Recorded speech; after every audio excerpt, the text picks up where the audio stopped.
काय तक्रार होती या गाईची? गाभण धरत नव्हती. बरं, गाभणला तक्रार होती. बरं, मग काय लई उपचार केलते काय कंटाळलेला काय? कसं तुम्ही करतो औषध, मग 2 महिने वाट बघून नंतर देऊया. हा, मग तुमच्या औषधामुळे ते गाभण लागली म्हणजे तुमचं द्यायचं ठरलेलं? होय, विकणार होतो. गाभण लागणार म्हणून विकणार होता. होय. मग आता रिझल्टच्या बाबतीत, होमिओपॅथी औषधा बाबतीत आता एकदम आधीपासून तुम्ही औषध घेताय, आमच्याकडे वडिलांच्या पासून आमच्या औषध घेताय, रिझल्टच्या बाबतीत कसं काय वाटतंय तुम्हाला? चांगला आहे रिझल्ट तुमचा. बाकी शेतकऱ्यांना काय सल्ला देऊ इच्छित आहे? जी लोक आता लवकर कालवडी तयार करून रेडा तयार करून गाभ लागणार म्हणून विकतात, किती दिवसात तुमची कालवड औषध घेतल्यावर गाभ लागली? 2 महिन्याच्या आत. 2 महिन्याच्या आत गाभण लागली. खर्च सर्वसाधारण एका डोसला किती आला?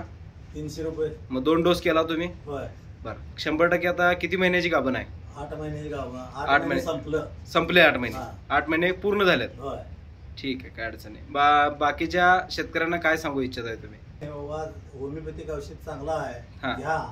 आणि लक्षणं विचारून औषध असते का डायरेक्ट औषध असते? लक्षणं विचारून असते. बरं, मग ह्याच्या आधी कुठल्या बाकीच्या ह्यासाठी वापरला, रिझल्ट आहे सगळ्या? फक्त गाभणचं आपण होमिओपॅथी औषध केलं. ठीक आहे का? नाव गाव तालुका एकदा सांगा. ठीक आहे, धन्यवाद.